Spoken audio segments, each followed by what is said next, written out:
ఎప్పటికప్పుడు తాజా వార్తలను అందిస్తున్న హిందూ న్యూస్ 9 స్వాగతం. నిజాం అసఫ్ జా బహదూర్ 18వ శతాబ్దం చివరి మరియు 19వ శతాబ్దపు ప్రారంభంలో అనుబంధ కూటమిలో భాగంగా కోస్తా ఆంధ్ర మరియు రాయలసీమ ప్రాంతాలను బ్రిటిష్ వారికి అప్పగించాడు.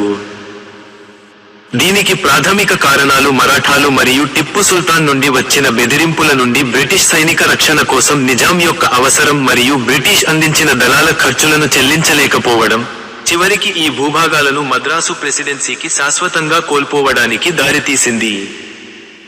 అనుబంధ కూటమి 1. సైనిక రక్షణ. బ్రిటిష్ వారి నుండి సైనిక రక్షణకు బదులుగా నిజాం తన స్వంత ఖర్చుతో బ్రిటిష్ సైన్యాన్ని నిర్వహించవలసి వచ్చింది. 2. ఆర్థిక అసమర్థత. నిజాం బ్రిటిష్ దళాలకు అవసరమైన ద్రవ్య చెల్లింపులు మరియు అందించిన సహాయం చేయలేనప్పుడు, ఖర్చులను భరించడానికి అతని భూభాగంలో కొంత భాగాన్ని బ్రిటిష్ వారికి అప్పగించారు.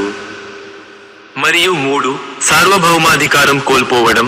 అనుబంధ కూటమి నిజాం అధికారాన్ని మరియు అధికారాన్ని సమర్థవంతంగా తగ్గించి, అతన్ని బ్రిటిష్ వారికి సామంతుడిగా చేసింది. ప్రాదేశిక బదిలీలు. కోస్టల్ ఆంధ్ర, ఉత్తర సర్కార్లు. నిజాం ఈ భూభాగాలను మొదట్లో ఈస్టిండియా కంపెనీకి వార్షిక అద్దెకు ఇచ్చాడు. తరువాత అతను 1823లో తనకు నిధులు అవసరమైనప్పుడు పూర్తిగా విక్రయించాడు. రాయలసీమ, సెడెడ్ జిల్లాలు. ఈ ప్రాంతం 1800లో అనుబంధ దళాన్ని ఏర్పాటు చేసే నిబంధనలలో భాగంగా కంపెనీకి అప్పగించబడింది. 4వ ఆంగ్లో మైసూర్ యుద్ధం తర్వాత టిప్పు సుల్తాన్ నుండి నిజాం స్వాధీనం చేసుకున్న భూభాగాలలో ఈ ప్రాంతం ఒక భాగం. పరిణామాలు. బ్రిటిష్ నియంత్రణ.